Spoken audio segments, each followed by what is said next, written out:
இயேசுவே உம்மை வணங்குகிறோம், எம் வாழ்வை உமக்கு அளிக்கின்றோம், உம்மை அன்பு செய்கின்றோம்.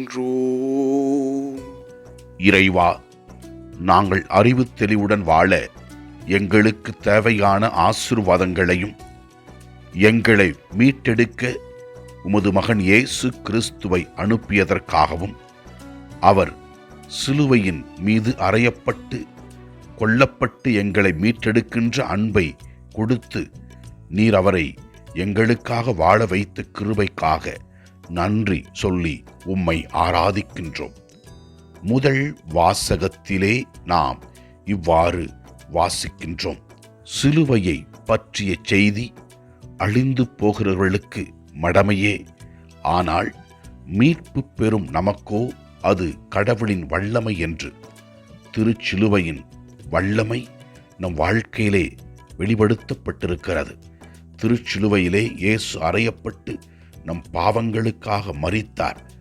ஞானத்தோடு நாம் வாழ்ந்து ஆண்டவரின் அருளை பெற்று இயேசு கிறிஸ்துவின் அன்பு சிலர்களாக வாழ்வோம்.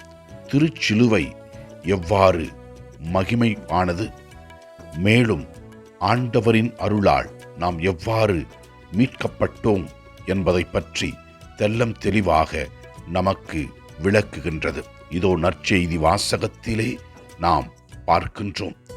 முன்மதி உடைய 5 கன்னியர்களை பற்றியும் அறிவு இல்லாத 5 கன்னியர்களை பற்றியும் கூறுகின்றது. முன்மதி உடையவர்கள் விளக்கோடு எண்ணெயும் எடுத்துச் சென்றார்கள். இதோ மணமகன் வருகின்றார் என்று சொல்லும் பொழுது, இதோ முன்மதி உடையவர்கள் விளக்குகளை ஏற்றி மணமகனோடு சென்றார்கள். இதுபோலத்தான் விண்ணகத்திற்கு செல்ல இருக்கிற நாமும் ஆண்டவர் கொடுத்த அறிவை பயன்படுத்தி நல்வாழ்க்கை வாழ வேண்டும் என்பதை பற்றி தெளிவுபடுத்துகின்றது. இறைவா, உமது அருளால் இந்த உலகத்தில் வாழ்ந்து கொண்டிருக்கிற நாங்கள் நீர் கொடுத்த அறிவு தெளிவை பயன்படுத்தி வாழ்க்கையில் ஏற்படுகின்ற கஷ்டங்கள் துன்பங்களை ஏற்றுக்கொண்டு நல்வாழ்க்கை வாழ அருள்தாரும். ஆண்டவரை நோக்கி ஜெபிப்போம்.